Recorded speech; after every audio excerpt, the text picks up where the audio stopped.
criticizing those who speak out against Israel's atrocities, criticizing those who are actually doing anything against Israel in terms of making Israel incur a penalty for the crime of doing a genocide.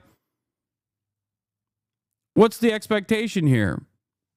That the Palestinians are simply supposed to just die and the rest of the world is supposed to let them die? Also, this video that I've been meaning to watch from Chris Kunzler, which is The Confused Zionism of Ethan Klein. It's a really good video. He has a new channel that I guess, or a smaller channel, and this video already picked up a lot of steam. 153,000 views in a matter of 3 days, and a lot of people whose opinion I do respect have who've suggested that this is a good video.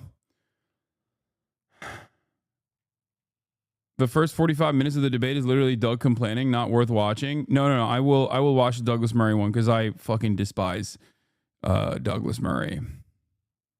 Crime is wanting a two-state solution instead of one, and thinking it's not okay to kill Israeli civilians. That's it. At the end of January this year, Ethan Klein of H3H3 Productions posted what is undeniably one of the most popular pieces of pro-Israel propaganda that the internet has seen in months. The video boasts more than 200,000 likes and over 3 million views. And whilst Ethan would probably balk at this video being called pro-Israel, it was even initially sponsored by ExpressVPN, an Israeli-owned company whose owners have extensive links to the Israeli military through funding it, and also even going as far to fund trips for Israeli soldiers perpetrating the genocide in Gaza to go back and see their family. Now, the original goal of Ethan's video was to deplatform and discredit the Twitch streamer Hasan. However, the video has backfired because although Ethan had been on a near 15-month-long crash out from October of 2023 until January of 2025, what Ethan did is expose the paradoxical nature of his position, which he maintains is pro-Palestine, to an even larger audience than before. Put simply, you cannot maintain the notion that you are pro-Palestine when you use your YouTube platform of nearly 6 million subscribers to spread the exact same talking points that have been utilized by the Israeli government to justify the extermination Anyway, let's watch this. Of tens of thousands of Palestinian people. Now, I have already made multiple videos on this which have accumulated well in excess of 1 million views on TikTok. It looks but like Ethan Klein has chosen over and over again to ignore these videos in favor of going after smaller content creators who often make jokes at his expense but do not offer succinct criticisms of his thought. So what I thought I would do is critique Ethan's thought and demonstrate that he is not at all pro. I don't like Ethan, but that seems like a bad ruling. I think the reason why he came after that specifically, the Ponzi scheme aspect of it specifically, is because it was the most overtly defamatory statement. Like other shit that Ethan has done in the process, while annoying, certainly from the perspective of the person that's being trolled, is not as easy to prove. Considering that it was a retracted article, I think it seems like going along with it. Wait, Ethan acknowledged on air it was retracted?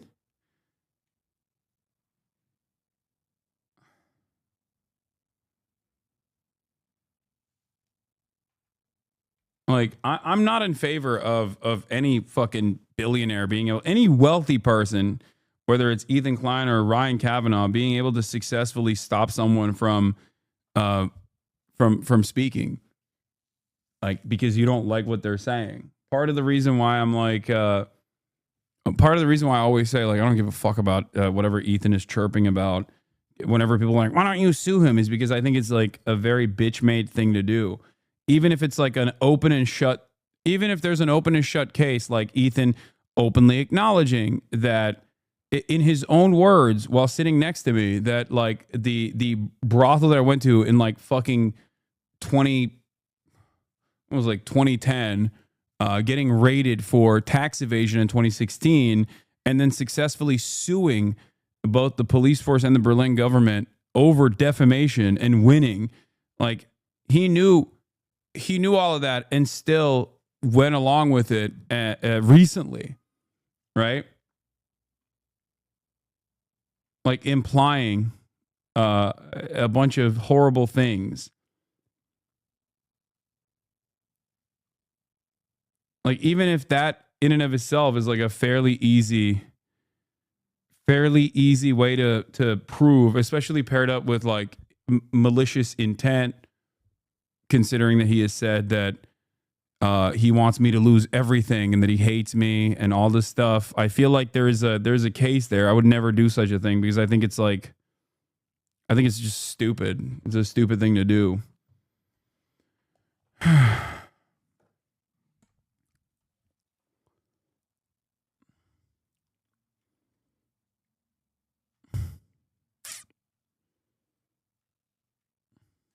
Like,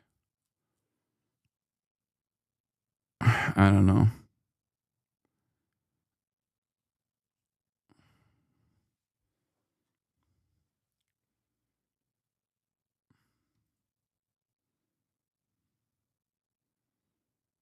Anyway,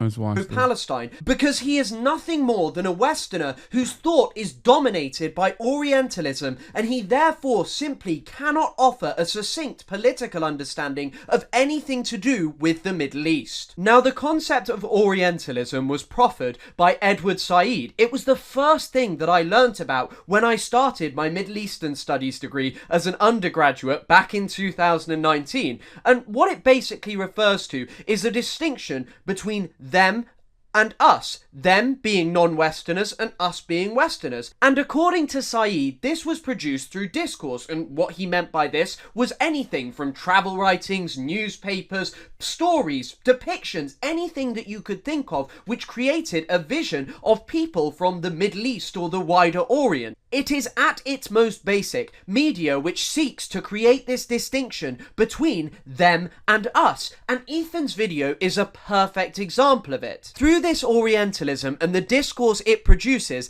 an essentialized image of the Oriental or Middle Easterner is created that is backwards, uncivilized, violent and savage, which is juxtaposed against the civility of the Occident or the West.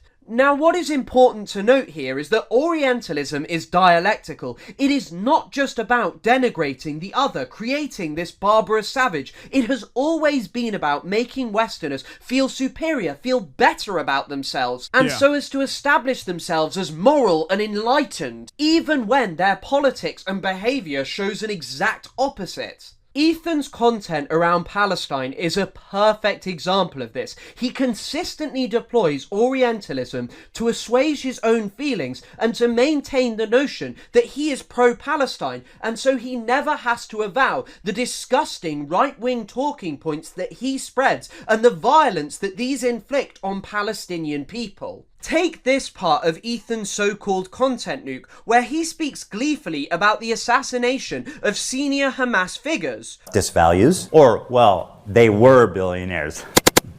Because they're all dead. They're killed, they're all dead. Or this part where he condemns Hasan Piker for his endorsement of Syed Hassan Nasrallah, the former leader of Hezbollah, who was killed in an Israeli strike last year. Hezbollah is a paramilitary organization. Do we like them or no? They are a terrorist organization. Like, they're designated. They are designated by the American state as a terrorist organization. I do not like them then.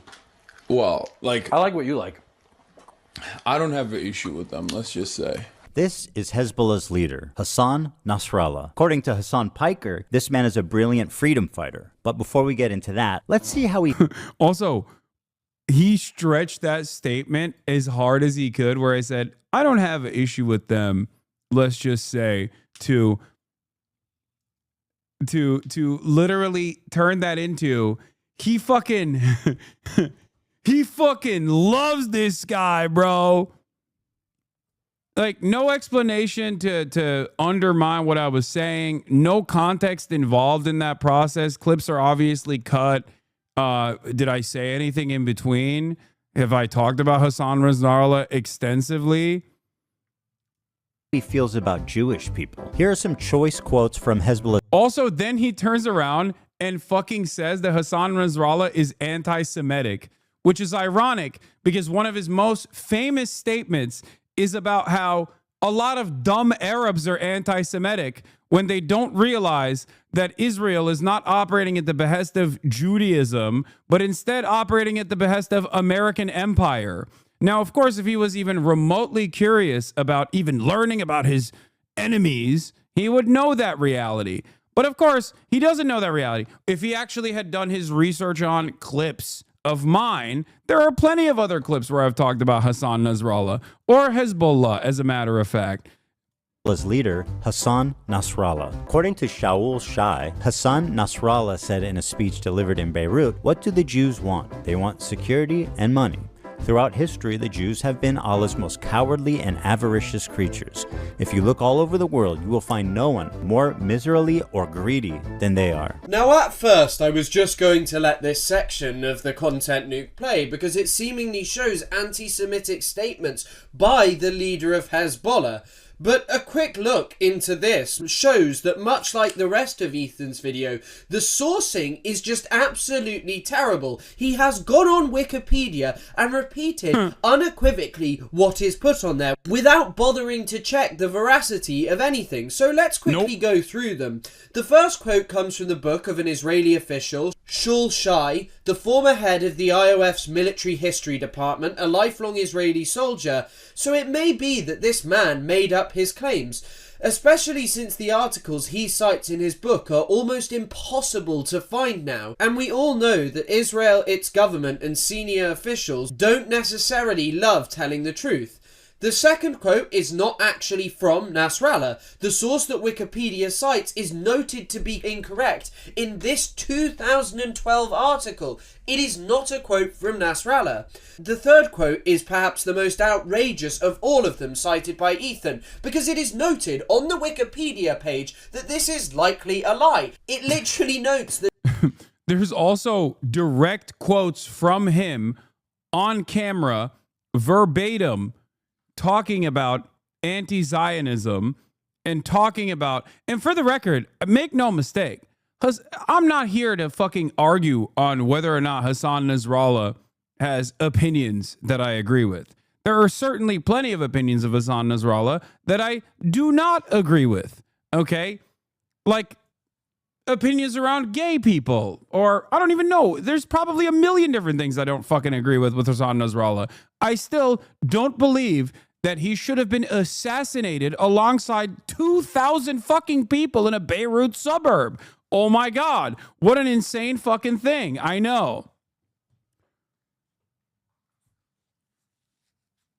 that Charles Glass says that this was fake, and the managing editor of the newspaper that it was first published in said he had no faith in the article. The fourth quote is not from Nasrallah. The fifth, there is apparently no specific source provided in the book A Privilege to Die, but it does appear in the text of Hezbollah's Al-Ad, as well as in the same English language collection of Nasrallah's speeches. However, straight after is an emphasis that Hezbollah's fight is with Israel and not with Jews. The final quote is just a citation from the Ministry of Israeli Foreign Affairs. I am sorry, but I don't buy their nonsense so quickly. This is a ministry for a government that lies constantly. I mean, just this week, senior military officials in Israel felt comfortable lying about an overt war crime. They claimed that Palestinian paramedics who were executed whilst driving their ambulances didn't have their lights on, were acting suspiciously. Well, the IDF did not randomly attack an ambulance. Last Sunday, several uncoordinated vehicles were... What is your thoughts on the Jews? I love my Jews. Also, there's another thing that I must repeat and reiterate here. Hasan Nasrallah was not murdered in a campaign of mass murder by the apartheid state conducting a genocide, Israel, for any of the reasons that Ethan or anyone else brings up. with regular frequency. He was murdered by the state of Israel in an unjustifiable, illegal bombing campaign over a totally sovereign nation that unfortunately has to reside right next to the apartheid state for resisting against said apartheid state and trying to incur penalties upon the apartheid state for the crime of doing a fucking genocide. That is the reason. And that's the same reason why Yemen keeps consistently getting bombed. And that's the exact same reason why people are getting fucking black bagged on the middle of the street by the Gestapo here in the United States of America. It's all because in one way, shape, or form, people want Israel to stop its genocide, whether by speech or whether by force. That is the reason. Make no mistake. So yes, in that incredibly narrow set of circumstances, I do think that Hezbollah is in the right. Just like in that incredibly narrow specific set of circumstances, I think the Ansar Allah movement is in the right. What they are doing is moral in terms of enforcing a blockade to stop Israel from committing a genocide.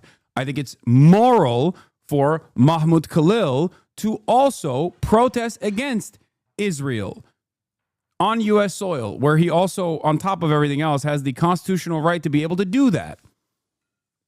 Okay?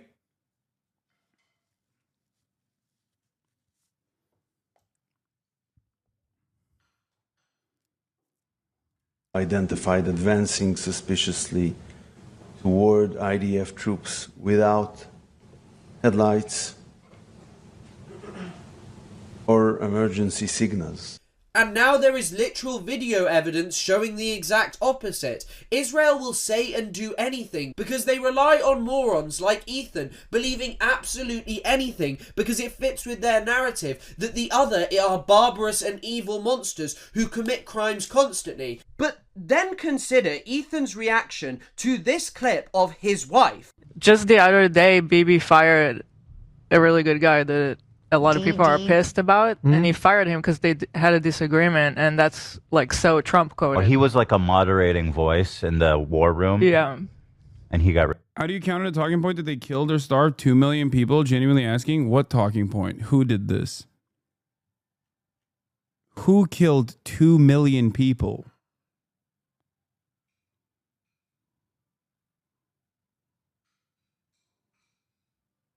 I'm so confused as to what you're talking about.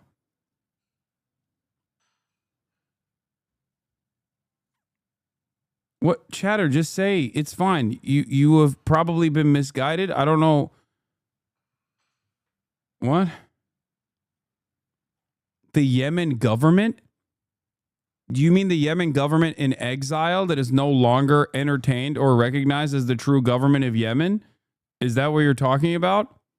Or are you talking about the Ansar Allah movement claiming that Saudi Arabia's and the UAE's Western-backed coalition forces starving the entirety of the Yemeni population, and then seemingly saying that that is actually the Houthis that did that?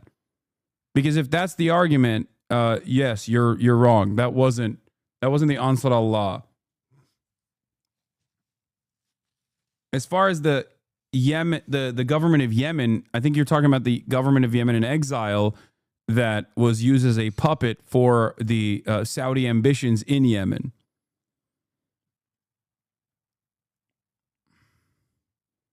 What Yemeni government? I'm Yemeni and I don't even know who he's talking about.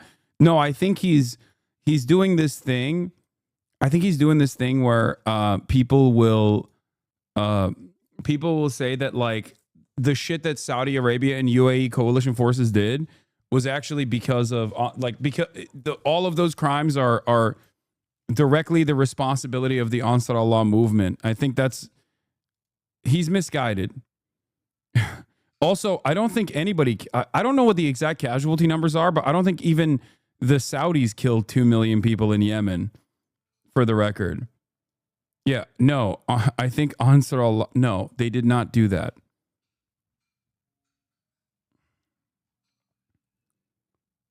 I don't know the exact numbers. I can look it up right now if you want me to.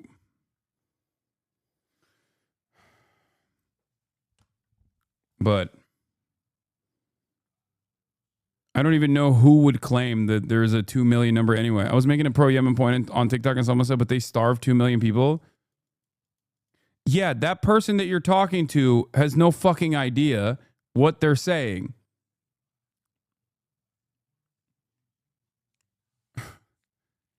It's partially because Yemen is the poorest nation on the fucking planet. That's pretty big part of that problem. There's not a lot of information, and most people don't even care to understand the situation there. And you're asking me how to debate a TikTok comment, so I feel like this is not the best use of our time. But yeah, not even the Saudis use this argument. This is just Western depravity. Yeah. So there's no way to know the exact numbers. The situation is chaotic. There are also no longer valid institutions. All are puppets of Saudi, UAE, or Houthis, who I am neutral towards. Yeah. The irony, of course, is that with the exception of the one guy who is still the former leader in exile, even his forces, even his coalition forces have, in the aftermath of October 7, put down their arms and joined in unison the Ansar Allah movement and participate against the demonstrations against the state of Israel for the crime of genocide. And as far as I understand, are firmly committed to trying to stop Israel from committing a genocide. So there's like 3 guys at this point that are not on board with what the Ansar Allah movement is doing.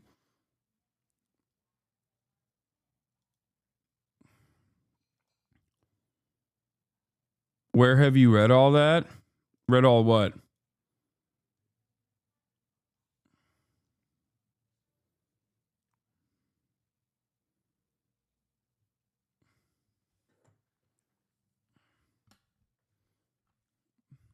Anyway, let's continue. Get rid of him, or at least a more moderate voice. I don't know anything about the guy. Just recognize his picture. He looked mean. I thought he was mean just because he looked mean. No. In the video, Hila is endorsing Yoav Gallant, Israel's former defense minister, a man who is wanted by the International Criminal Court, whose crimes far supersede any of those committed by either Nasrallah or any other leader of Hamas, the Houthis, or anyone you can think of. This is a man who said openly he wanted a total siege of the Gaza Strip. אנחנו מטילים מצור מוחלט על העיר עזה. אין חשמל, אין מזון, אין מים, אין דלק. הכל סגור. אנחנו נלחמים בחיות אדם ואנחנו נוהגים ב... Yeah, I mean, just like this could be a good guy, even after being designated as a war criminal, okay?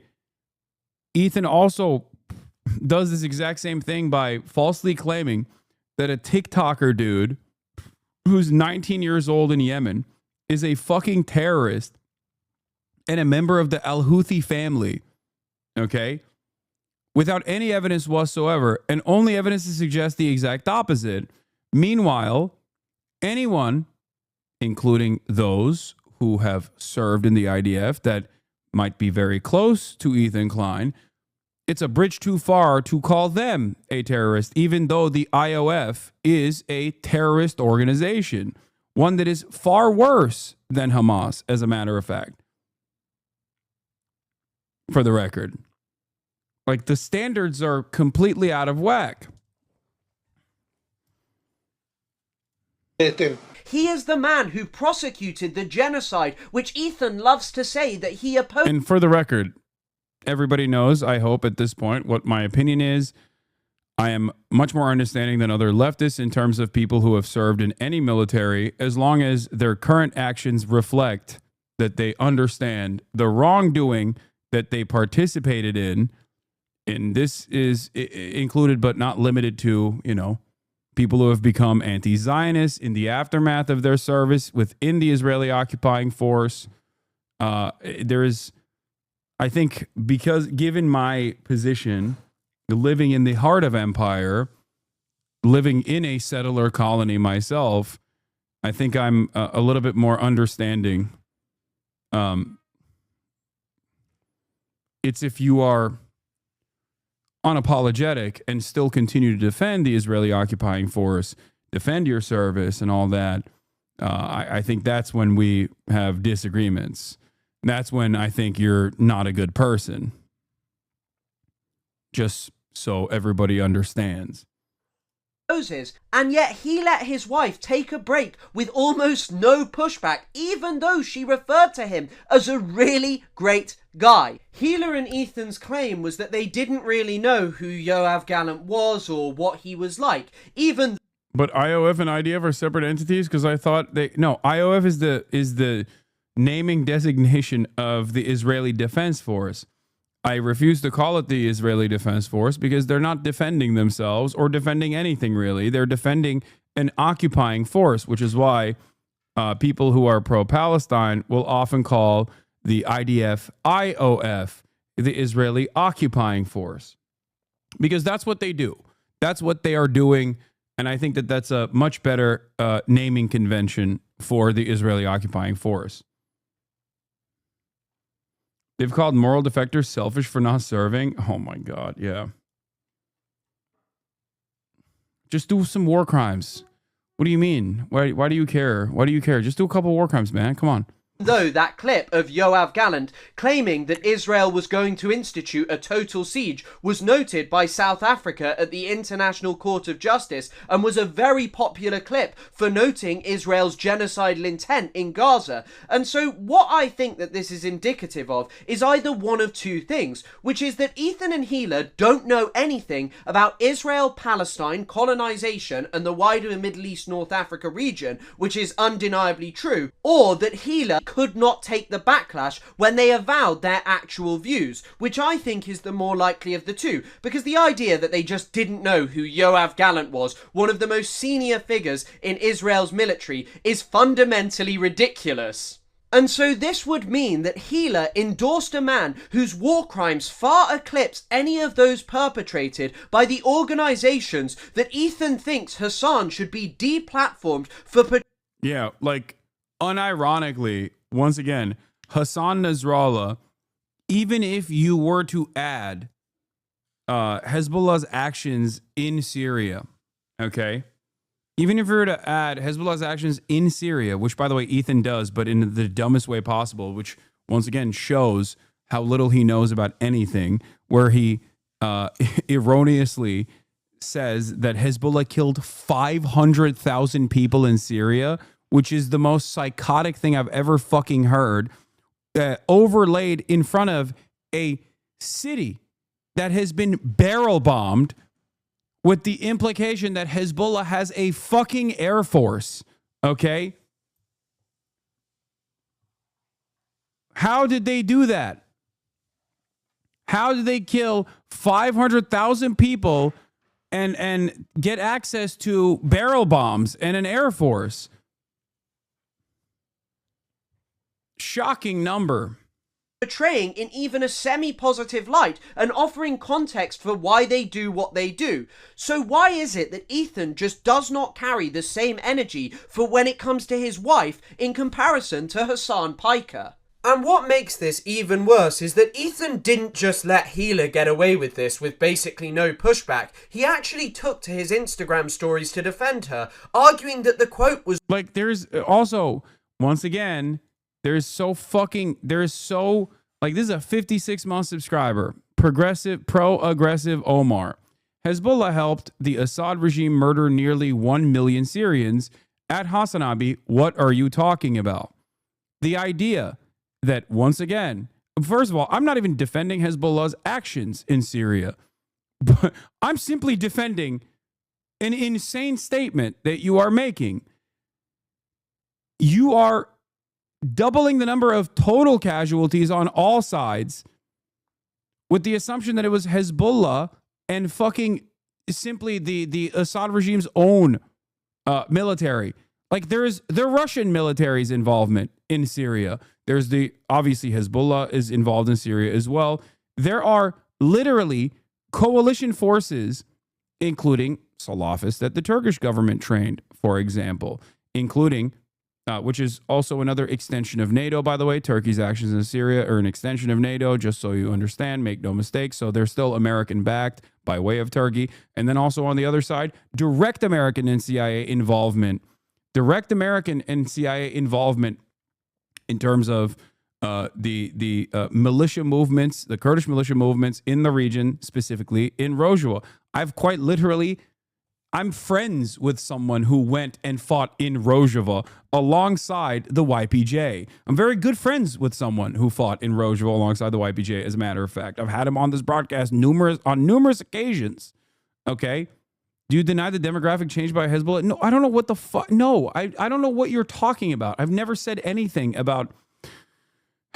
Notice how you just made a fucking insane statement, okay, without mentioning any of the other parties involved, doubled the fucking casualty numbers in the entirety of the Syrian civil war, attributed it to mostly Hezbollah in a conversation where I'm saying, no, it's not fucking Hezbollah that's responsible for 1 million deaths, not the 5. Ethan didn't even make this claim, for the record.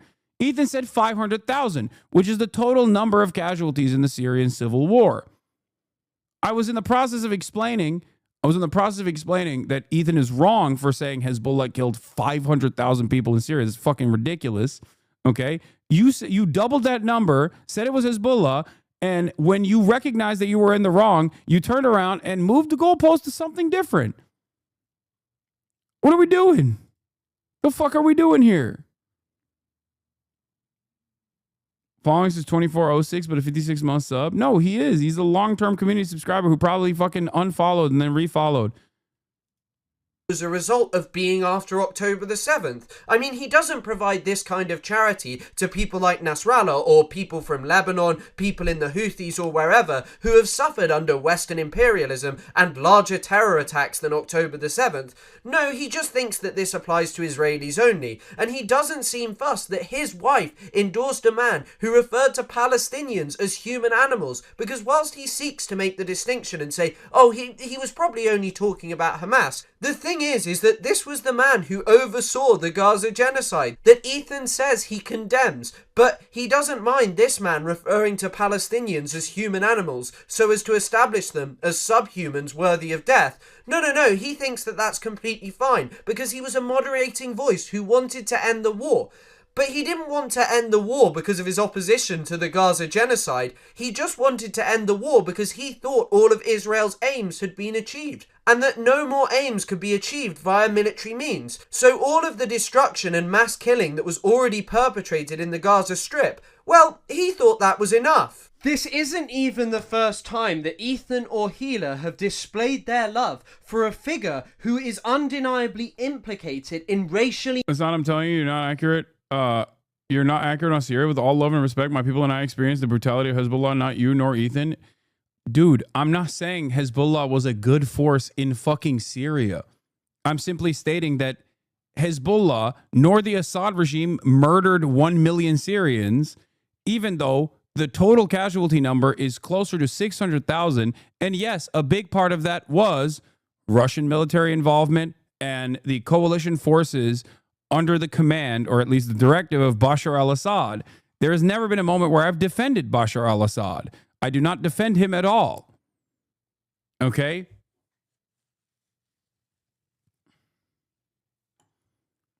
This conversation is about something entirely different.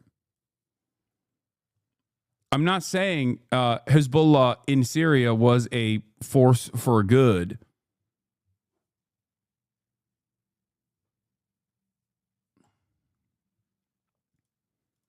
Motivated slaughter.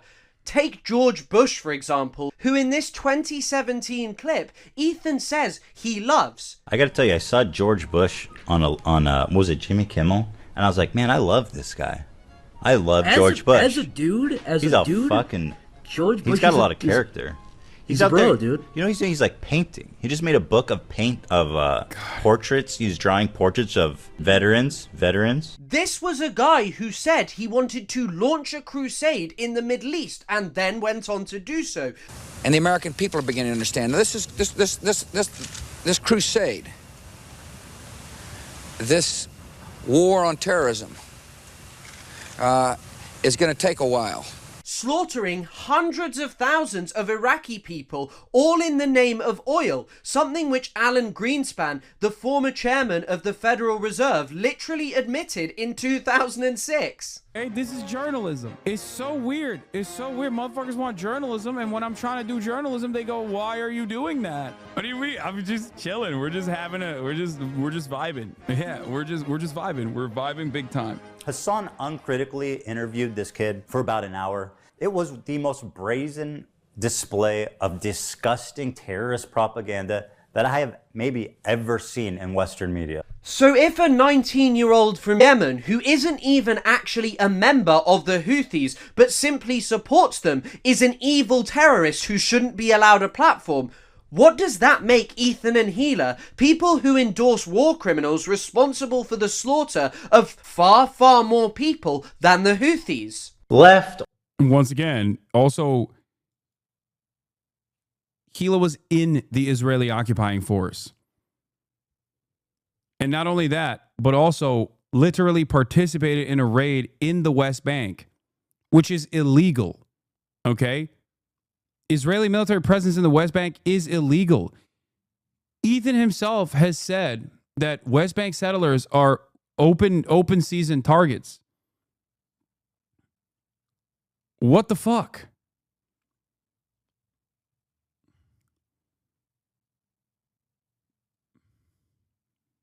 Like if random Yemeni TikTokers are terrorists, then what is your wife at that point? You know what I mean? Like that's a war crime. The only difference here is that America doesn't consider that to be a war crime because Israel is an extension of America. Or right. I always thought that despite our differences, there was one thing we could all agree on. And what was that? That we love America and everything she stands for. And then there's this part of the content nuke, which has leapt out to me every single time I have watched it. Because why on earth would you say that everyone can agree on loving America? This is most certainly not a universal position. From Iraq to Cambodia, to Vietnam, to Afghanistan, to Korea, across the entire world, tens of millions, hundreds of millions, if not billions of people have suffered under the yoke of American imperialism just over the last century. And even the wider nexus of states that the United States supports is obscene. Take its two current closest allies in the Middle East, the United Arab Emirates and Israel. Both are countries currently facing genocide cases at the International Court of Justice. The United Arab Emirates for its involvement in Sudan, and Israel for its horrifying crimes in Gaza, which absolutely would not be possible without the rhetorical and material support that it was offered by both the Biden administration and the current Trump administration. If Israel didn't have the massive amounts of military aid which America only sells to them so they can maintain an edge over other countries in the region, it would stand no chance against countries like Iran. And so to sit there and say, oh, I love America and we all agree on this, whilst America is responsible for the genocide that he claims to simultaneously condemn, is fundamentally ridiculous. And it really does show you that Ethan just does not like anything which is anti-Western. Any group who is anti-West are differently evil. They are monstrous savages whose ideology has no explanation, who are fueled by anti-Semitic hatred in most cases. But when it comes to the obscene violence of the United States, oh well, you know, it's just politics and we all love it, really. I do not think the Orientalism which dominates Ethan Klein's thought could be any more clear. He sees a 19-year-old from Yemen, Rashid al-Haddad, as a monstrous, violent savage who is an anti-Semitic beast, which, by the way, the kid did apologise for, but he has no problem with his own thought. He never wants to confront the fact that he refers refers to America as something which we all love, even though it was the country which sold advanced weaponry to Saudi Arabia as it bombed Yemeni civilians. It was the country that refueled Saudi planes as they tore Yemeni weddings and other social events to pieces with their horrifying bombardment. It was the one who trained their pilots as they manufactured a siege and starved the people of Yemen. And this is what defined Rashid al-Haddad's life. And Ethan couldn't have some sympathy and say, you know what, this is what motivates this guy. This is why many Yemenis don't actually like the West. But instead of doing that, Ethan would rather sit there and essentialize them and try and portray this as it is some kind of innate anti-Semitism, some random hatred of the West. In the content nuke, Ethan literally refers to the Houthis as the bad guys. All right, so these guys are clearly the bad guys. So my question is, okay. How does Hasan... Oh, dude. Shit. My bad. I didn't know they were the bad guys. Okay. Well, how can I argue against that? Yeah. Yeah, suspiciously, this quote-unquote pro-Palestinian content creator is saying that virtually every group resisting against Israel's genocide, they're all the bad guys. Israel is bad too, but they're just like maybe less bad, maybe more bad, who knows? But these guys are definitely bad, okay? What's the argument here then? If you are pro-Palestinian, if you consider... Okay, pick you. If you're pro-Palestine, if you're pro-Palestinian emancipation, and you even at times agree that Israel is doing war crimes, sometimes you disagree with that, whatever. Maybe you believe that Israel is doing a genocide on Monday, but you don't believe it on Tuesday. Who knows? You keep calling it a war. Sometimes maybe you call it a genocide. I don't know if he does. Actually, I don't even know. Okay? But you keep saying every single person that is resisting against Israel's unjustifiable genocide of the Palestinians is wrong, immoral, barbaric, bad, then it's going to, I'm going to start to assume that you don't actually hate what Israel is doing. Especially if most of your commentary revolves around criticizing those who speak out against Israel's atrocities, criticizing those who are actually doing anything against Israel in terms of making Israel incur a penalty for the crime of doing a genocide. What's the expectation here?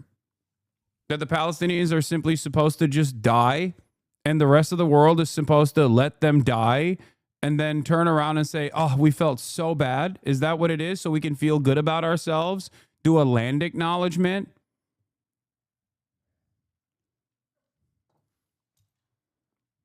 Weird. Cover such a genocidal, violent, misogynistic, homophobic, terroristic organization. Which really does show his childish, marvelized understanding of politics, because if you think that the Houthis are somehow the evil baddies and America and Israel are some kind of axis of good, then I don't know what to say to you. You have the political acumen of a child. And Ethan's argument as to why they're the bad guys is the classic Orientalist tropes. He refers to their slavery based on some rather dubious evidence published by pro-Saudi outlets. And Ethan acts as if it is bizarre in his recent lawsuit to quibble with the State Department or what Saudi Arabian news outlets are saying. But anyone with a basic knowledge of how you write an academic essay or make an argument would tell you, well, if the Saudis are bombing the hell out of the Yemeni people and trying to claim that the Houthis are the evil of all evils, they might be willing to make things up. But what I think is most important to note about all of Ethan's condemnations of the Houthis for their regressive politics is that Israel, the progressive nation, which along with America he sees as the good guys, could be accused of all of these same things to a horrifying extent. I mean, take Israel's use of slavery. A recent article which appeared in Haaretz referred to the IOF practice of Israelis taking Palestinians as human shields and sometimes killing them for fun as a form of slavery. And when you think about it, denying these people autonomy and forcing them into a horrifying working environment is slave-esque, isn't it? And his highlighting of misogyny is the most obscene part, because yes, the Houthis are probably misogynistic. Misogyny is prevalent all over the entire world, but when it comes to Israel, the extremity of their gender-based violence is absolutely obscene. A recent UN report documented this disproportionate targeting of women and young girls. It targeted the use of sexual violence, how their reproductive rights are infringed upon by Israel. So stop sitting. There's a lot more hard evidence, by the way, from the United Nations of Israel's standard practice of sexual abuse and systematic destruction of reproductive health care from the Israeli military against the Palestinian population, as opposed to the mass rapes directed by Hamas atrocity propaganda that Ethan unironically uses in his context puke. As of today, there is no hard evidence that mass rapes took place and was directed by Hamas, especially on October 7. There is, however, evidence for this. I doubt that Ethan has talked about this stuff. I don't know. Maybe he did. Sitting there and pretending that you're some kind of defender of women's rights because you oppose the Houthis, but generally seem to have no problem with the IOF, and you haven't made a near 2-hour-long video about Israel's supporters, people like Lonabox, who Ethan literally invited on his show. It is absolutely ridiculous. Yeah. This is who Ethan thinks is a good person to criticize Israel in the right way. A person who has talked about like Israel sniping children in the head and disparage those, disparage the hard evidence against such things, saying it's simply a mistake or an accident. Here he is smiling ear to ear in Israel alongside Sex Pestany with a former government employee. A former government employee of Israel, by the way. Like, ridiculous. And Lonabox is a particularly important figure to highlight because Ethan, as I said, brought him on his show, but as the photo shows, he went on a trip to Israel, laughing and smiling along with Eylon Levy, Netanyahu's former spokesman, until he was fired over some personal issues. But do you know how sniping jobs work? Ultimately, this guy has sought to make a career out of justifying the extermination of Palestinians. He was a pivotal figure, appearing on Western TV, using his British accent, which makes him endearing. Does Ethan even have clout on the left? He did at a certain point, but this is not the reason why there's a lot of focus on his work. He's a massive content creator with a fairly large audience. He literally restarted his formerly inactive YouTube channel, H3H3 Productions, in an effort to do this Hasbara, in an effort to do this cynical defense of Israel, while never really saying that he's like fully throatedly supporting Israel, but instead choosing to actively attack every single person who does criticize Israel and demand that they get deplatformed. So I think that it's pretty significant if a content creator, especially one that had so much clout in the past, is spending all of his time, effort, and resources instead of directing it towards I don't know, fundraisers for Palestinians, or instead of talking about the atrocities that Israel is committing. This is the overwhelming majority of his commentary on Israel's genocide.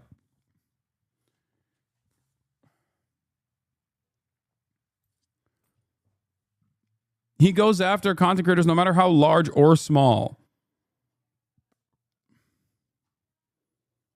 So yeah, I think it's not about his clout necessarily on the left, but more so how much time, how much effort he spent, how much social capital he's actually destroyed in the process even.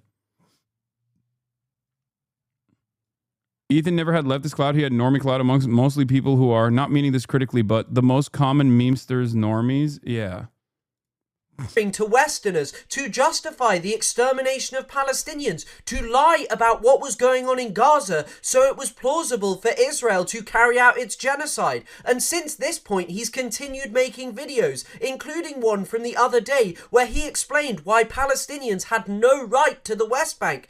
And yet Ethan just does not care. He's not making 2-hour-long videos about Loanerbox. He's making 2-hour-long videos about Hasan because he spoke to a 19-year-old. Hasan didn't spend time with the former spokesman of Benjamin Netanyahu, a man accused of leading a state perpetrating genocide. How can you reconcile the idea that you are pro-Palestine when you welcome Loanerbox onto your show and don't care about this, yet spend your time crying about Hasan interviewing a 19-year-old? It is a choice to make a video like this which sought to deplatform one of the biggest pro-Palestinian voices on Twitch. It is a choice to engage in smears of the... It's not the YouTube drama. It's the YouTube drama clout he has. He can spit lies because no one will look it up. I have considered why these slop tubers hate on you, and it's because you do not auto-agree with them, and you talk about things they do not know, and it shakes up their worldview. Yeah, also, considering that a lot of my commentary revolves around undermining and directly tackling pre-established social conditioning that you get from an early age, whether it be unconditional support to Israel. This is pre-October 7, where most people had that social conditioning, or that these brown guys overseas are not like the scary monsters who are equipped with a copy of the Quran that says you have to kill all infidels, or whatever the fuck people believe, the Islamophobia that they learn. This makes it incredibly easy to just turn around and engage in reactionary commentary, even from the framework of being a supposed progressive liberal. If every outlet, if every institution that you trust when you're growing up, even as a progressive, even as someone who fancies themselves to be a liberal, is telling you that these are big, brown, scary bad guys and they're barbaric, then it's much easier for someone who also presents themselves as a liberal or progressive, or even, dare I say, pro-Palestine, to be able to engage in commentary such as this. This is literally the fucking... This is the basis for how Sam Harris made so much leeway with his Islamophobic sentiment while still maintaining the presence that he was a liberal. He was a high-minded, intellectual liberal. Pro-Palestinian movement, and to seek to exoticize any form of resistance against the state of Israel. You do not refer to Israel as the bad guys. You do not condemn people who openly support Israel, even though it engages in these excesses. Take homophobia. You have Israel's Minister of Finance who said that he was a proud homophobe. He's in control of the economy. In control of the Israeli police is Itamar Ben-Gvir, a man who is also homophobic and once kicked a transgender person and organized a rally in Jerusalem where they paraded around farm animals to mock pride parades. And you sit there and go, oh, the Houthis, they're homophobic, they're this, they're that. It is just pinkwashing, Ethan. You are seeking to create a barbarous other who is unlike the Westerner, who does not share our values, and therefore they are the bad guys, and anyone who might seek to offer them any form of context is someone who supports evil, terroristic, genocidal entities. But your own wife who endorsed Gallant, oh, you know, she's your wife, it's understandable. October the 7th had just happened. And then you think about the West allies, the people who oppose the Houthis, the good guys, according to Ethan Klein, the nexus of pro-Western states. You have Saudi Arabia, most of the Gulf countries, who use the kafala system, something which is equivalent to modern slavery. They invite foreign workers over under promises that they're going to find new and great lives in Saudi Arabia. Then they take their passports and effectively offer them no rights. And many people have referred to this as modern slavery. So why is it the nexus of pro-Western states are the good guys in Ethan's political understanding? Because whilst Ethan might say, well, I'll condemn Israel, I'll condemn Saudi Arabia, this is what America and Israel have helped to set up and maintain in the Middle East for decades now. They want dictatorial regimes like those of Saudi Arabia, the United Arab Emirates, because these keep people quiet. You know, they will perhaps normalize with Israel, allow it to carry out its ethnic cleansing in the West Bank, the Gaza Strip, destroy any hopes of a Palestinian state, whilst they hide behind the idea of a two-state solution. Any time that these things are perpetrated by an ally of the West, it doesn't matter. It's not a problem which is indicative of how rotten and... There's nothing more powerful than a quirked up white boy with a British accent, well equipped with a Middle Eastern studies undergraduate degree. I didn't know. Someone said he had a PhD as well in Middle Eastern studies. I'm telling you, dude, is OP. Because at the end of the day, no matter how white I am, people are going to be like, your name's Hasan, shut the fuck up. Okay? They hear a guy like this, they're like, wait a minute. On this issue, he's clearly not biased. You know, I have my biases. Evil these ideologies are to the core. Instead, for Ethan, it is just okay. It is something that is basically not even worth mentioning because it's perpetrated by the allies of the country that he so loves. Now, Ethan, the definitely pro-Palestine content creator, like many other pro-Israel news outlets and Zionist content creators online, chooses to focus on the Houthi slogan, "Death to America, a curse upon the Jews, death to Israel, victory to Islam." And whenever I've watched someone's video, you know, they've highlighted that it's just a slogan from people who are oppressed. But what I don't think they've noted is that Ethan comes from a country with elected officials like Randy Fine. I mean, let's just read out one of the statements that he put out on Twitter. "There is no suffering adequate for these animals. May the streets of Gaza overflow with blood." This man, who is part of the most powerful government in the world that is actually making the streets of Gaza overflow with blood currently and has been for a year and a half, well, that's okay, you know. We don't focus on those as representing the rotten nature of Western society, a pervasiveness of terrorism. No. That's the country that Ethan loves. For Ethan, the Houthis, whose attacks on Israel pertain specifically to Israel's genocide in the Gaza Strip, I mean, they literally stopped when there was a ceasefire. He is more obsessed with their slogans than the comments and sayings of high-up US officials about exterminating people in the Gaza Strip. And it's not just Randy Fine. You've got others like Brian Mast and many other senior American politicians who are happy to talk about exterminating Palestinians as Israel, their closest ally, actually did that. I would encourage the other side to not so lightly throw around the idea of innocent Palestinian civilians, as is frequently said. I don't think we would so lightly throw around the term innocent Nazi civilians during World War II.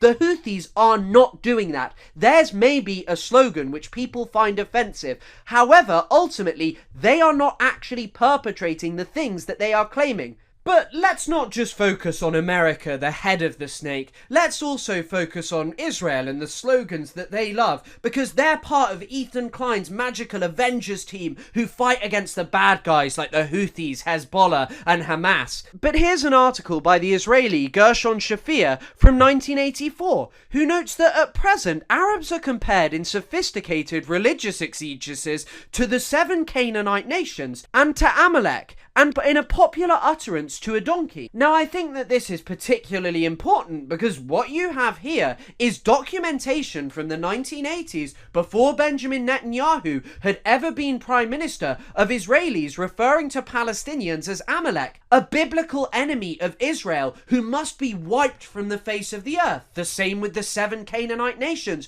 the people who had to be destroyed for the existence of Israel. Why is it that people like Ethan love to talk about the Houthi slogans but don't like to talk about these?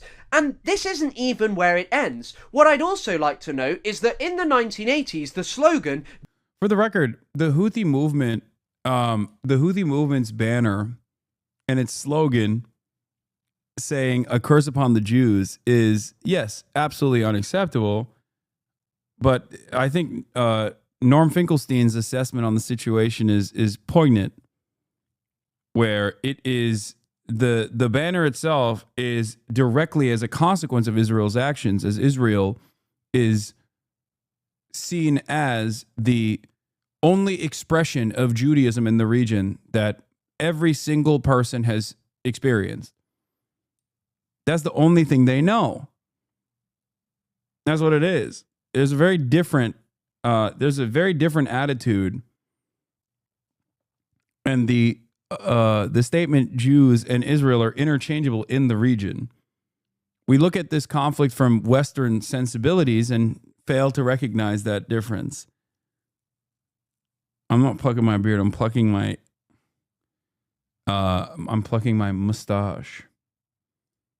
Death to Arabs became popular to the point where Heike Grossman, an Israeli member of the Knesset and also a Holocaust survivor, would note that she found it so awful because the slogan was only one word different to the one that the Germans used to chant at her and that still rung in her ears. And it's worth noting that in the 1980s, this didn't end at just chanting death to Arabs at Palestinians.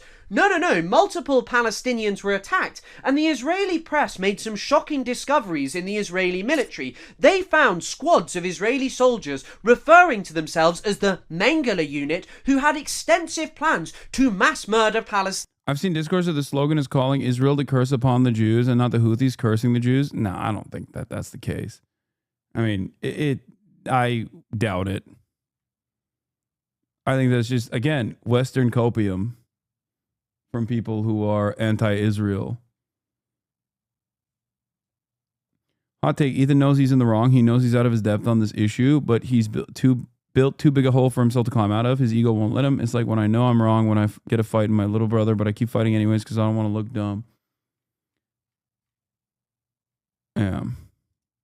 So why is it that Ethan thinks that, you know, someone who is a 19-year-old who supports the Houthis is a bad guy? He's an evil terrorist. But the same doesn't go for all Israelis. You know, he might say, well, I don't like this excess. I don't actually support this kind of thing. Does every single Yemeni who rejects Israel, protests against it, and wants to take up arms against it, hold horrifying anti-Semitic views? No.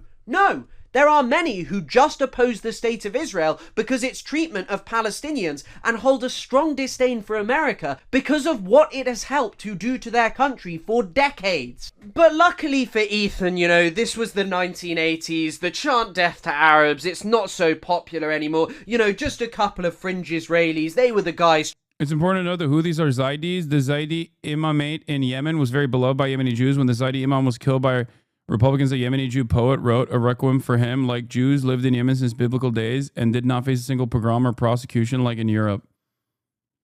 Well, yeah, I mean,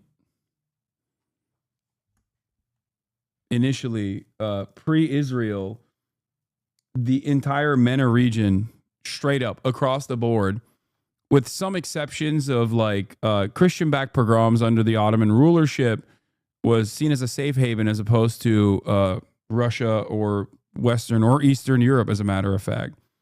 Time and time again, Jews that escaped pogroms or even the Spanish purges that took place came to the Ottoman Empire because the Ottoman Empire was a safe haven.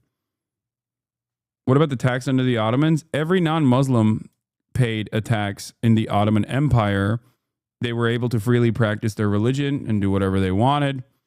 They had more rights under the Ottoman Empire than they did anywhere else. And also, Muslims, on the other hand, paid a separate tax, zakat. So it's not like only the Jews paid jizya. Christians also paid jizya. Muslims paid zakat.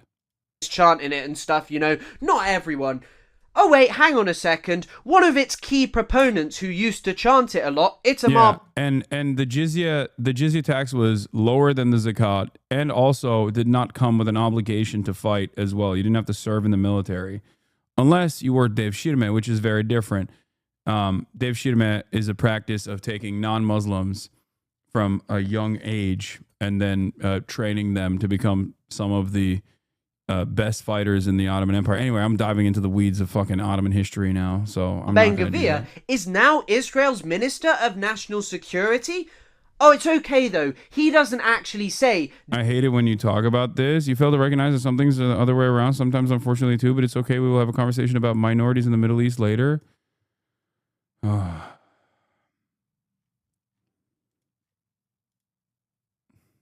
Balkan chatters light the fuck up whenever I talk about this.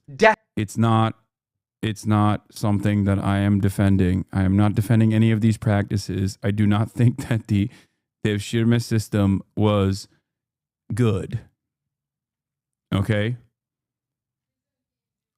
holy fuck, dude. My mom is yelling from the other room saying the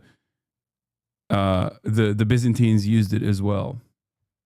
Death to Arabs anymore. Here's a video of him saying that he now says death to terrorists and encourages others because it is legal with a government stamp of approval.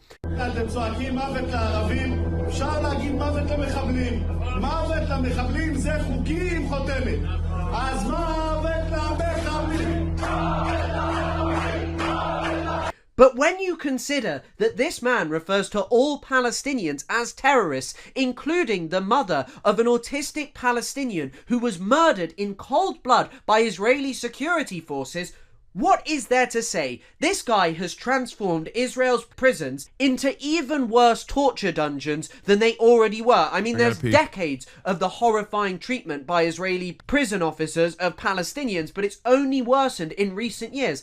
And Ethan doesn't see this as a sickness within Israeli society. He doesn't see it as indicative of the monstrous nature of their ideology, their movement. He thinks that there is still something redeemable about Israel. But what is there redeemable about this? Why is it that you would make a video this long condemning Hasan Piker for interviewing a 19-year-old, for showing Houthi music videos? Why is it that you would spend your time doing this when Israelis are out here doing these kind of things? And it does not end there. One of the other most common chants that you consistently hear from Israeli soldiers is "May your village burn." Here's a video of the Israeli soldiers chanting it before they go out and actually do that in Gaza.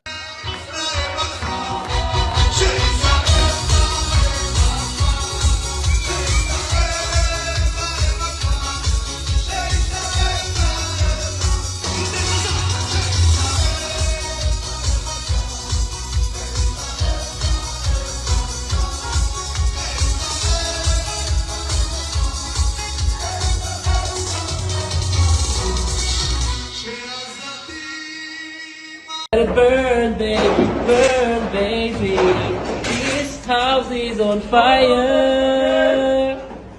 This house is on fire. This is a man who claims that he thinks there is a genocide in the Gaza Strip, yet he spends his time talking about the Houthi slogans.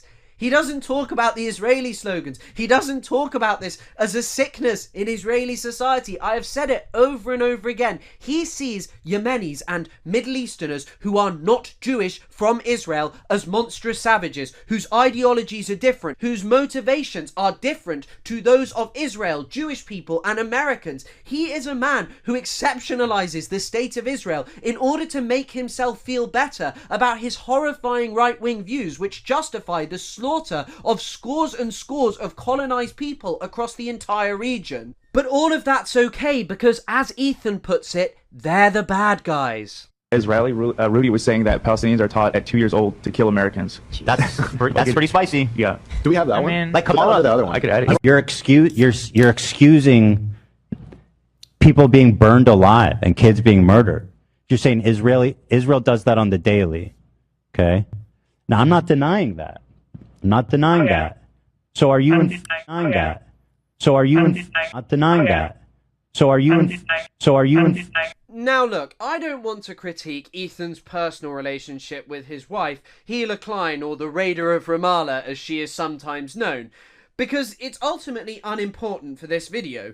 But what is important is that it is one of the clear reasons that he deploys Orientalism, to make himself feel better about the clear incongruency between his consistent lack of condemnation of his wife and her behaviour and his constant condemnation of people like Rashid al-Haddad, who have never even served in a military, yet he sees them as terrorists. Now, as I'm sure that many of you know, Hila served in the IOF, the Israeli military. It's where she came by the nickname, the Raider of Ramallah. And she maintains that, she was just doing a desk job for a senior IOF terrorist, a senior figure within Israel's occupation. She was just doing a desk job for him.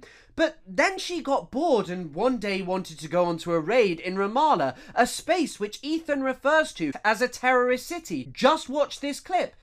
Forced up, because what did you do? What was your role in the military? At first, I was given a role that was like in an office somewhat close to my house in Tel Aviv. And it was kind of like going to a day job in an office. it happened right after there was some kind of a second war in, where was it, in I remember Gaza? that, yeah. There was some sort of a small war. Yeah. When I was there, and so my job was to, like, when they send officers or like people to go serve, I had to like logistically help with like their hotel or a room, things like that. But it was all on the computer. It just felt like some computer thing. Right. Okay. So secretary. Yeah. Interesting. And it was super boring, and I really hated it because it was just like I had to take a bus super early, go there, spend the whole day, go back home. I hated it. So I tried to change my role. And it was something like you can apply for it, and it's a form that you fill out, and then they're going to give you something else completely random. Different you have no position, idea. different post, Yeah. different location. So I decided to do that, and if I don't like the second one, then I'll just find a way to get out of the army. Was that bad? Yeah, I hated everything about it. Didn't want to do it. Because if you're doing something that it felt like I wasn't doing anything, I was just wasting my life. Yeah. It could get really. Dude, that's what's so crazy about it is like I didn't know this clip existed at the time when I did Leftovers with Ethan. And like I had seen some of the things that Ethan has said at the very least about Israel, and my assumption immediately was like, there's no way that they would ever be defensive of Israel post October 7. You know what I mean? It was just like it's Ethan himself has said so many things about Israel, about how it fucking sucks dick. You know what I mean? Just like how awful it was. And it's wild that he's just done an about face on it, but in the opposite direction since then.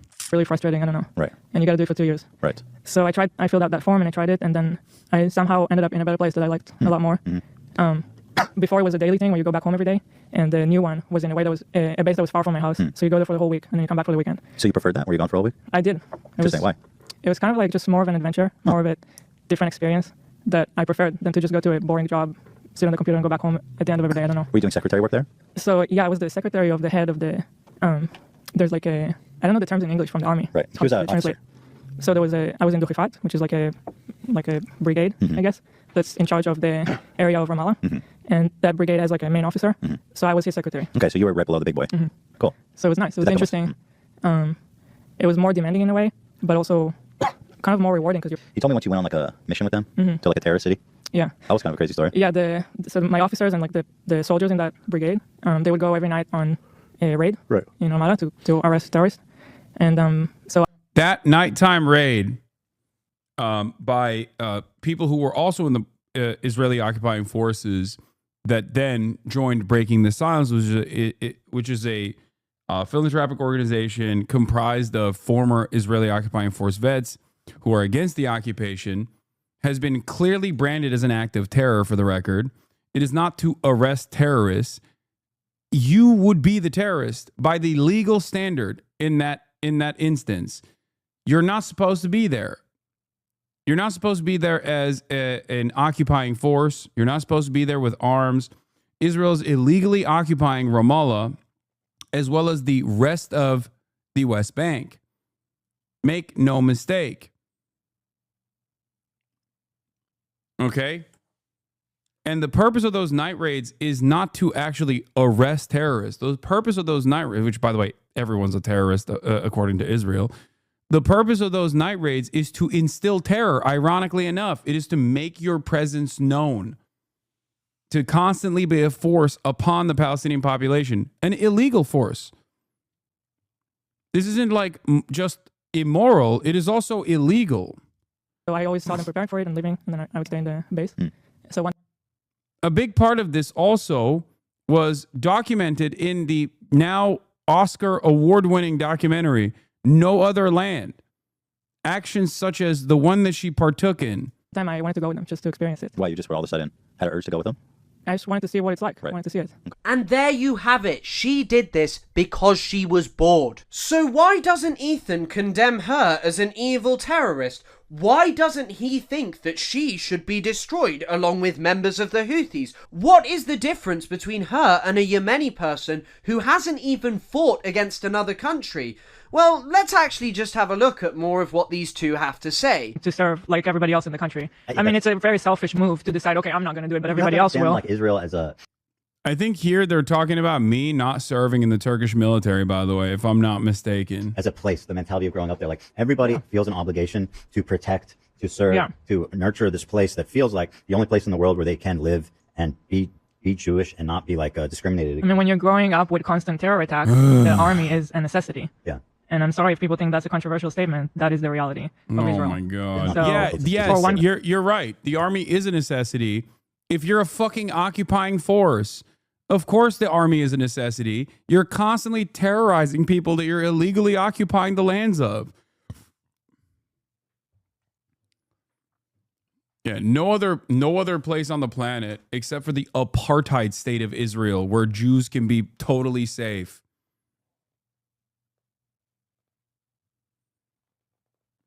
A place where the Israeli army is illegally occupying the lives of 2.5 million Palestinians in the West Bank in direct violation of international law.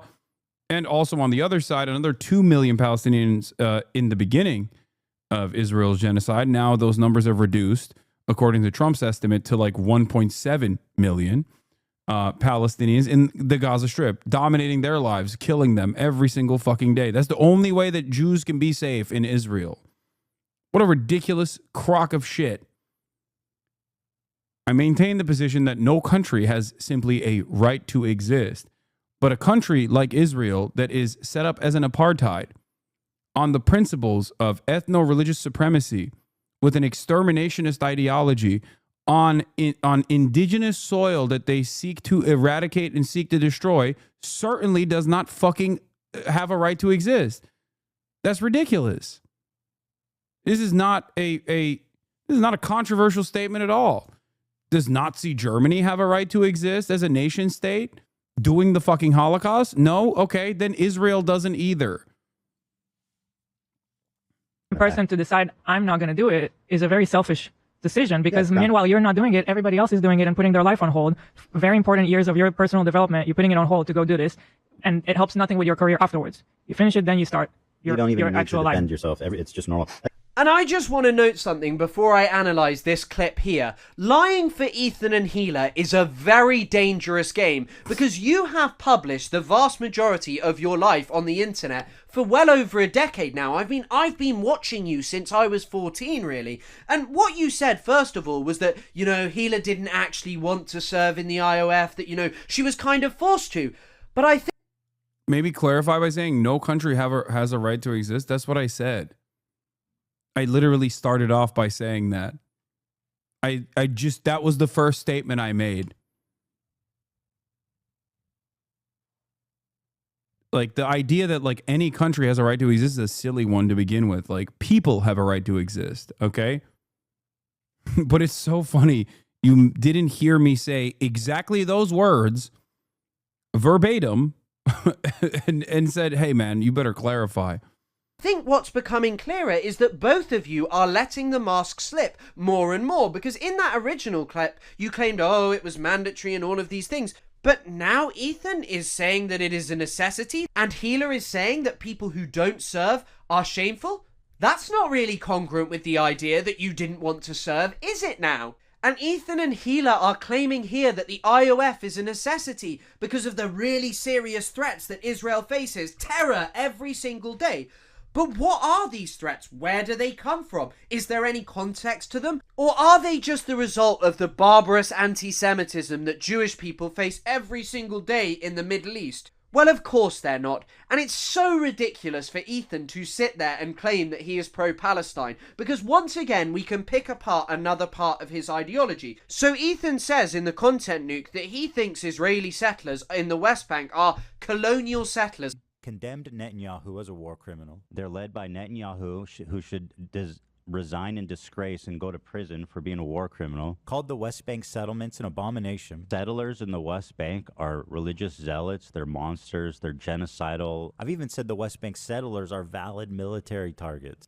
This doesn't also make sense, because like at the time when he said that, I didn't even realize that Gila had literally participated in a raid. What is the raid supposed to be? Why are people saying his lawyer? Like, what? When you talk about like colonial settlers and stuff, like that's what's actually happening in the West Bank right now. And these people are more or less valid military targets, in my opinion. I mean, I'm not really sure that he knows what this means. But anyway, he thinks they're valid military targets. But he doesn't have a problem with his wife who served in that area, who raided terrorist cities. He has no problem with that. He said just a few days ago that he is proud of what his wife did. And and I mean, to me, that's shameful and it's embarrassing. Hila served her country. She did her civic duty. And I think that's a good thing, that, you know, regardless, like just in general. Right? But at the same time, he's against the occupation. He's against the extremities of Israeli society.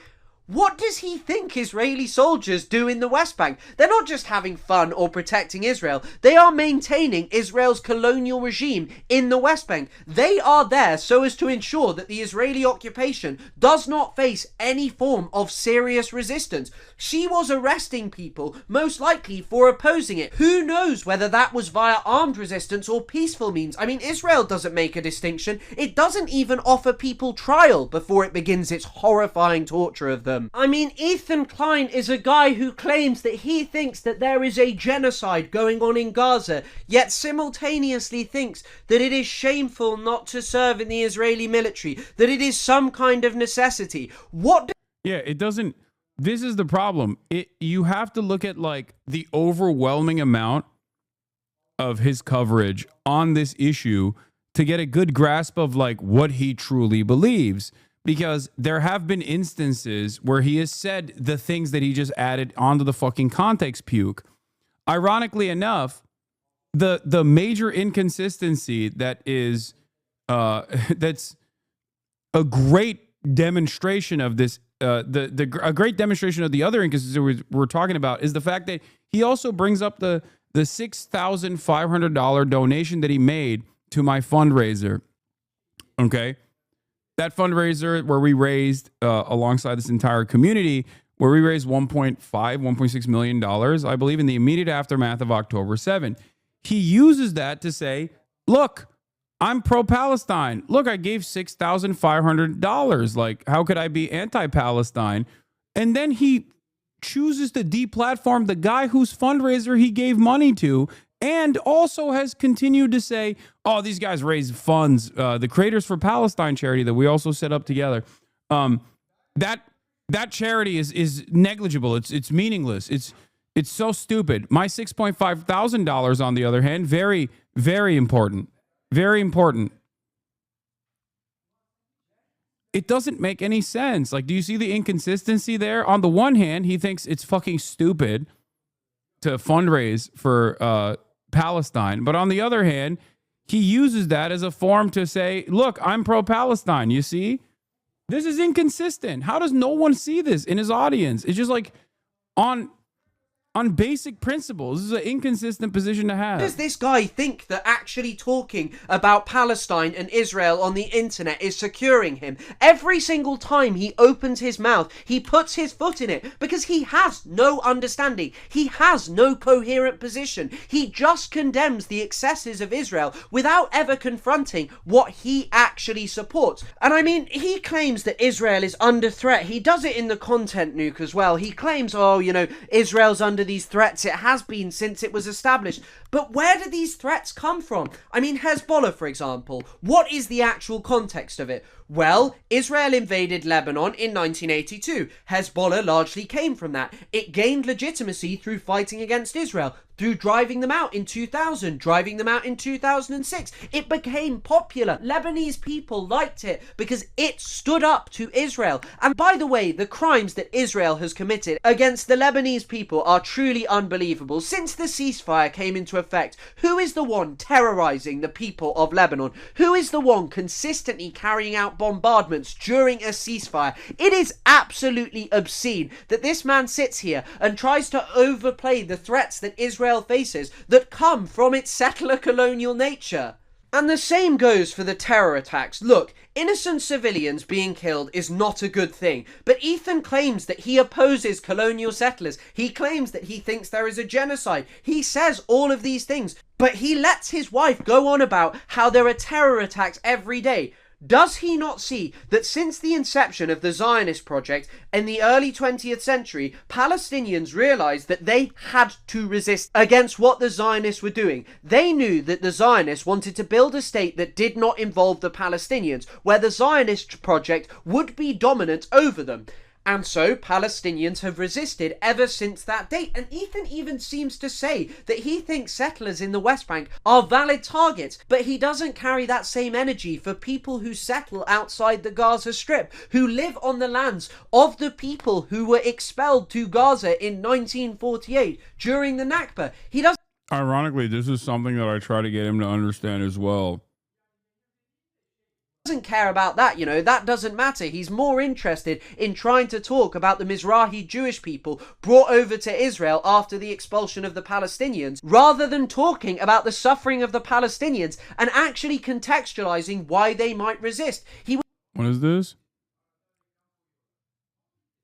Man really typing, supporting central authority while never making eye contact. Bro's typing Marxist takes with a fingernail he can measure rice with. Standing the state but can't handle eye contact or finish wetting toilet seats. Guy in here just alt-tab to reread his own Discord messages for tone. You don't have to look over your shoulder. It must be weird seeing yourself in the reflection of your screen when you're trying to disappear. Someone just adjusted their glasses and held their breath for 3 seconds. Love how some people in the chat are like they're scared the professor's going to grade their casual text messages. Man really out here typing with fingernails longer than his attention span. Imagine defending China while sounding like you're asking permission to speak every time. Who the fuck is this guy talking about?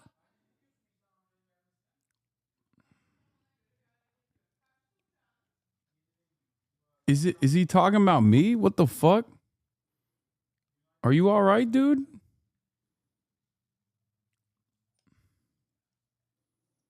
Why are you reading all that? I don't know. He got fucking timed out. It's crazy.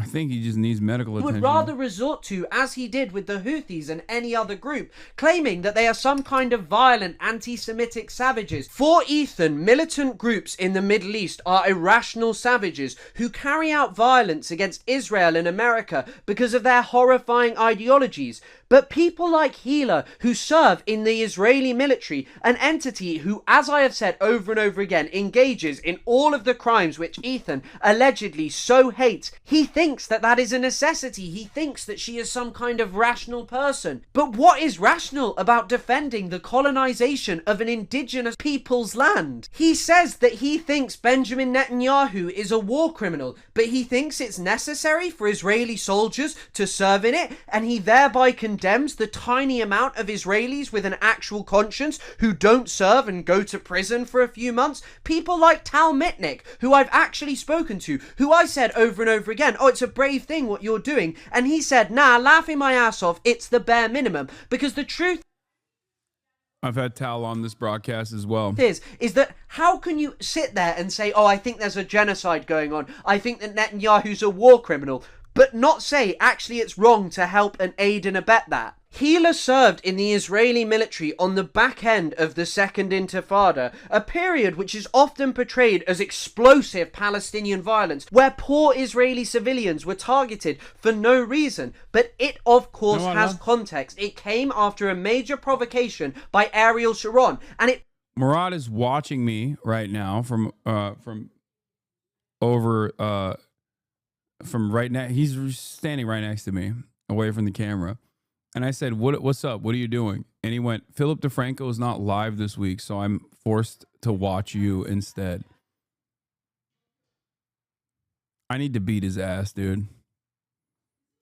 Worst brother of all time. Also led to the murder of 4 times as many Palestinians. They also received horrifying collective punishment. The Jenin refugee camp was leveled. I mean, look at this photo. There were mass curfews, schools closed, people arrested, beaten, homes taken over by Israeli soldiers, and massive torture of Palestinians. How dare you sit there and make a distinction between your wife, who had no problem with serving in an army that did those things, and by the way, also also took huge amounts of human shields. Here are articles about it. How dare you sit there and somehow try and make that acceptable? Something that you say you are proud of. You may say that your wife is just a secretary, but Israel's occupation of the West Bank, its torturous regime, its brutalization and murder of innocent Palestinians would not be possible without those desk secretaries who make the cogs go round. This man's politics are right-wing and disgusting, and he makes himself feel better about them by just deploying Orientalism, by portraying Israel and America as enlightened countries who don't engage in misogyny, slavery, bigotry against other people, who aren't irrational, who aren't hateful. But of course, he is unwilling to confront the fact that these are all charges which should be levelled against Israel and America, who have perpetrated them on far grander scales than any group he hates. Now let's move on to some clips of Ethan spreading some of the most despicable Zionist talking points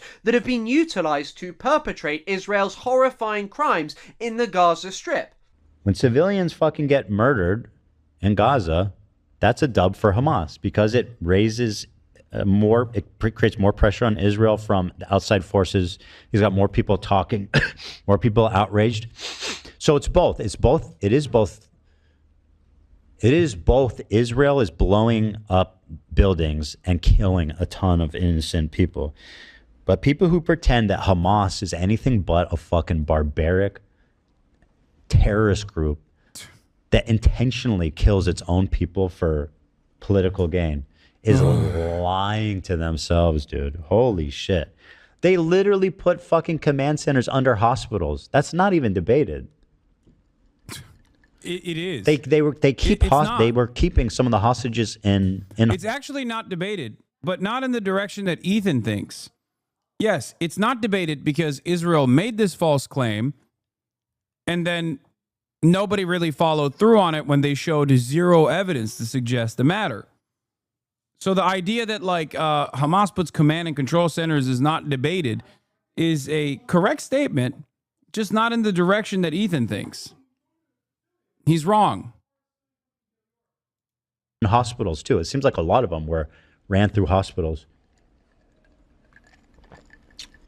That's it. I mean, it's just logical, right? Now, for someone who is self-proclaimed to be against the genocide in the Gaza Strip and also pro-Palestinian, to hear a talking point like this spread is truly disgusting. You cannot reconcile these two things because all of the evidence points to the fact that Israel has lied. It has been unable to support outrageous claims that it made, such as the claim that there was a terror base and command center under the Al-Shifa hospital that was used to raid it to make patients there suffer.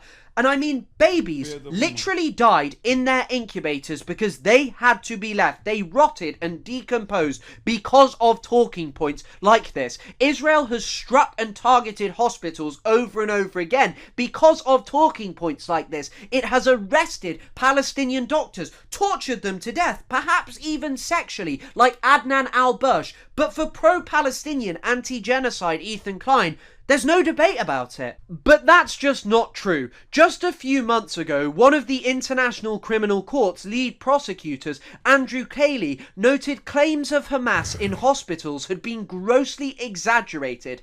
This is a man who was appointed by the UK's... Have you considered that he was saying that anti-Semitically? Have you considered that he is pro-Hamas? Racist Home Secretary in its recent history, Suella Braverman, a woman who is unequivocally pro-Israel, and he is saying this. He is saying that it is likely Israel has grossly exaggerated its claims. Then you have Forensic Architecture, who highlighted that Israel lied at the International Court of Justice about a militant fighting inside hospital boundaries. They debunked it clearly. People do not want to talk about this. And then let's move on to what Craig Mohiba said. As he noted, the mere presence of armed forces of members of the enemy in populated civilian areas does not constitute the use of human shields. Indeed, Israel should carefully consider the implications of its repeated claims that it does, given that it maintains its military headquarters in a busy section of Tel Aviv. Ethan has spread one of the most deadly Zionist lies. It is truly despicable. For this man to try and sit there and claim that he is pro-Palestine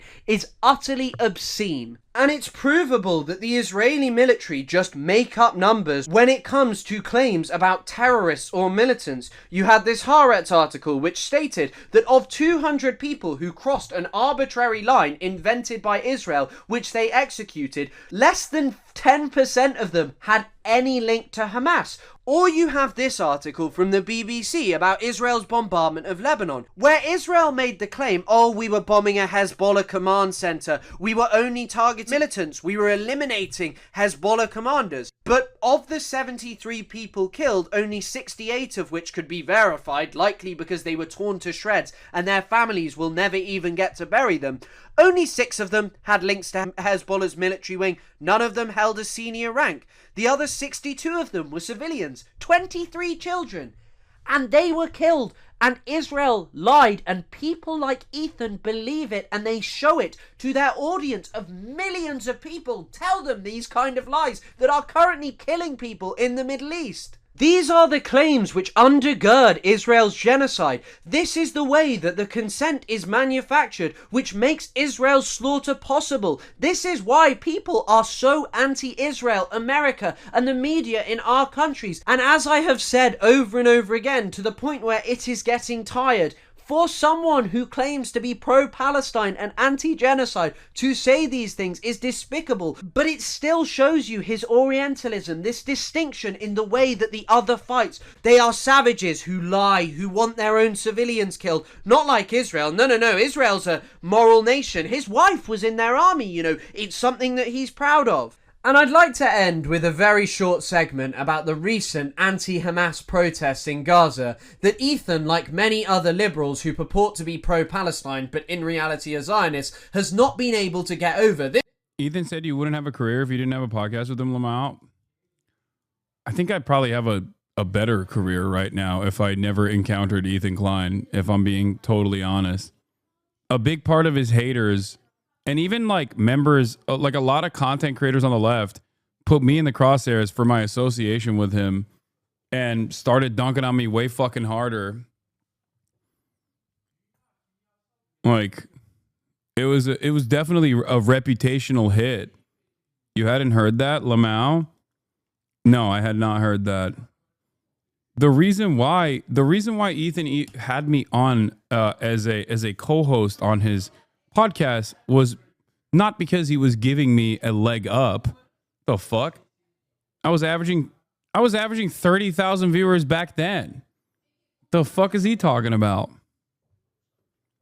If anything, it probably was reputational damage. He said you had under 10K viewers prior to October 7 and that the podcast revived you. Wait, what? Yeah, I think he, I don't know. Whatever. Yeah, sure. This man has been so excited about them. He's found a new way to condemn Hasan, to say, oh, he's more pro-Hamas than me. Oh, I think that these are the only way to end Israel's genocide, and they're going to be brilliant. But what I would like to say is, look, no one who knows anything about Palestine should be surprised that there is anti-Hamas sentiment in Gaza. Life is very difficult in the Gaza Strip. During times like this, people turn against their government. And so I wouldn't actually have a problem with Ethan covering them if he hadn't used them as yet another way to excuse Israel's genocide. Because Ethan has posted a plethora of stories about this, but I just want you to watch this very short clip where Ethan effectively says that No, he specifically said that you do pro-Palestine content for the clout, not recognizing that your viewership took a hit because of it. Perhaps if that was the case, maybe he could use a little bit of that clout by doing actually pro-Palestine content then. Ironically enough, a third of my community left because of my insistence on covering Israel's atrocities every single day after October 7. Including the podcast that I had with Ethan that he did not want to continue doing because of our disagreements on Israel. And also the fact that he could not handle the backlash that he was receiving. Yeah. Also, I covered Palestinian emancipation extensively before our podcast. I covered it before October 7 as well. These are the only means to end Israel's genocide. The reason you don't see this, and I mean, Israel's forced them into a point of desperation where like they're willing to risk their lives, but like protesting against Hamas publicly is a grim. You lost so many viewers after 10-7 for standing by your beliefs. He cannot imagine that. No, he can, because he's losing viewers because he's standing by his beliefs. The problem is his beliefs are fucking immoral. That's the difference. And also inside of him, there is like still a conscience that is probably putting him at odds with his output, putting him at odds with what he's saying about Israel. He has to maintain this like moral superiority about being pro-Palestine. He has to lie to himself. It's a grim outlook. That is not something you want to do. Hamas, just read their charter. Listen to what they say. They're Islamic. They're violent. They're Islamic. And, you know, protesters, and it's known that protesters, people that there are who dissent against Hamas, get scooped up, get punished, disappear.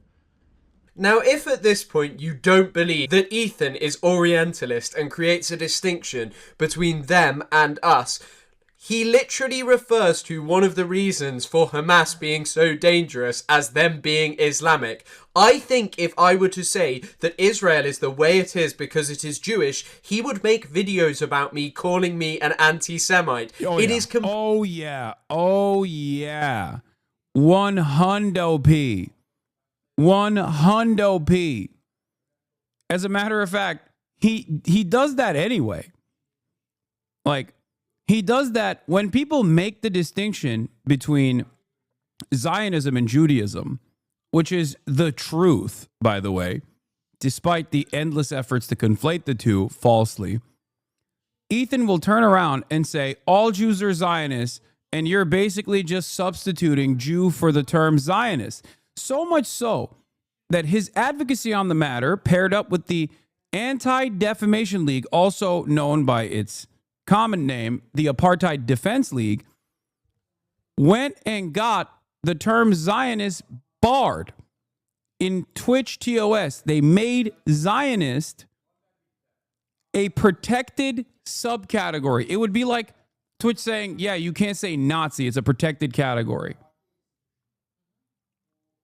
That was after Ethan's attempts of not only deplatforming me, but going after Twitch, the entire platform, claiming that this platform was the most anti-Semitic platform of all time, despite the fact that he was doing this on YouTube, where many of the content creators he claimed were, being anti-Semitic alongside actual anti-Semitic content creators, still have a career on that platform that he's on.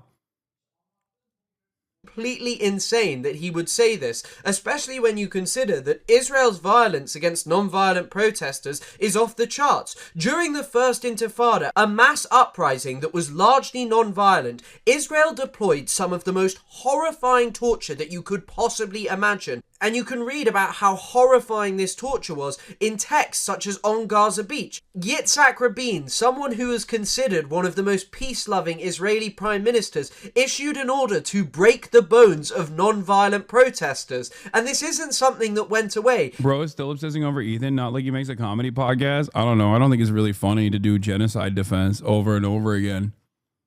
Also, it's really hilarious to say I'm the one obsessing over Ethan when every single time I even briefly cover the subject matter, let alone an entire video from a separate content creator dissecting some of the insane things that he's done, chatters come to me with 100 different instances where he has said something absolutely insane over the course of the past couple of weeks that I didn't even fucking know about. I also said he is supposed to be a comedian, and he said he wasn't one. So I don't know which one it is. Rent free. Okay, chatter. Yeah. Rent free. You're right.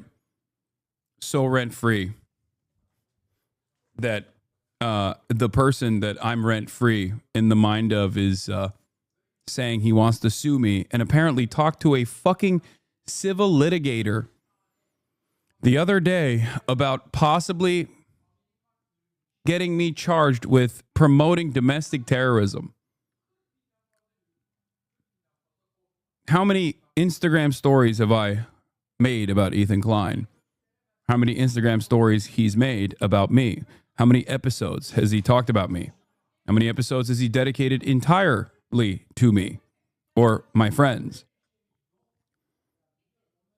It's pretty funny that I don't have to actually say anything. He just constantly gets in trouble on his own because everyone can see that he is behaving in this hysterical manner.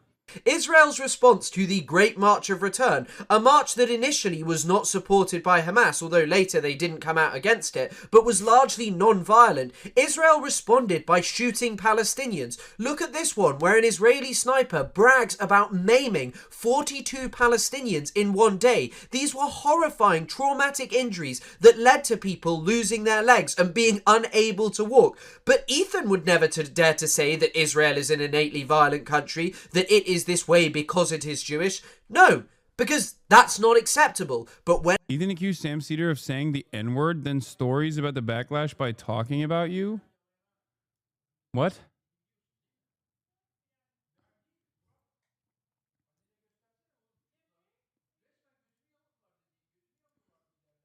What?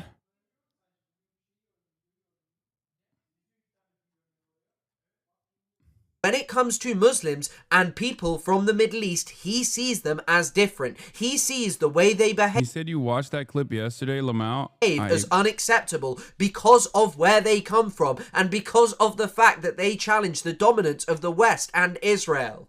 I mean, listen, I feel like this is a force that's going to help end the war, not fucking keeping hostages and underground and like sending, just continuing to provoke Israel to attack them. And the core problem with this is that the Israeli government doesn't care about the hostages. The Israeli government doesn't care about Hamas. Just a few days ago, Benjamin Netanyahu stated that voluntary migration was the plan, that they would control the Gaza Strip.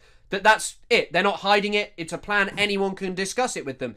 They are openly planning to ethnically cleanse 2 million people. Why are you obsessing over these protests? They are not going to save the Palestinians. They are not going to end the suffering. The genocide that you allegedly condemn, the thing that you have spread the propaganda that has enabled, Israel is just ramping up the destruction. It's why they blew up the Turkish cancer hospital, the only cancer hospital in the Gaza Strip. No one's going to be getting any cancer treatment there anymore. Where are they going to have to go? Other countries. They won't come back. Gaza is gone to the Zionists, and anyone who is going, well, if Hamas released the hostages, it would save everything, is wrong. The only answer to this situation is massive, massive pressure on Israel.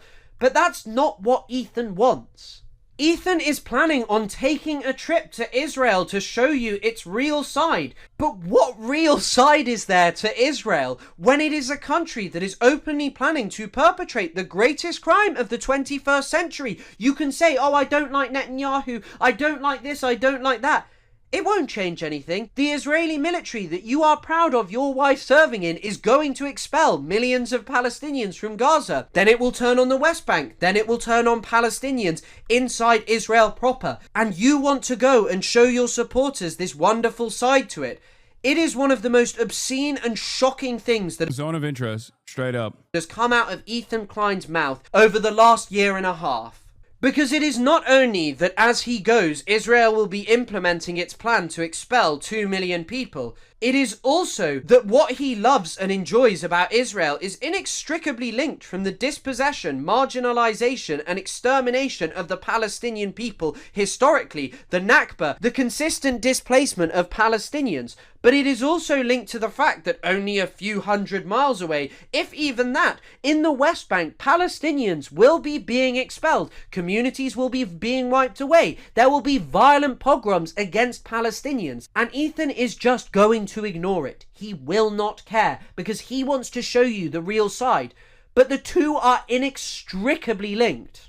So Ethan Klein is a confused Zionist who wishes to disavow the most extreme and unacceptable aspect of Israel's genocidal violence against Palestinians, but he cannot abandon his Zionism. He is unwilling to see that Hamas, far from being the sickness, is but a symptom of Israeli settler colonialism, the true sickness that plagues Palestine. From its very inception, Zionism was rejected and resisted by the indigenous Palestinian people. They never wanted to give Palestine away to colonizers who came with the explicit goal of marginalizing the population of Palestine, destroying their alternative mode of existence, and eliminating their cultural and historical contributions to the land of Palestine. And so until Ethan can see that there is no Zionism without the Nakba, without the current expulsion of Palestinians, without the settlement in the West Bank, this man will remain forever a confused Zionist who will continue to aid and abet Israel's extermination of the Palestinian people. Yeah.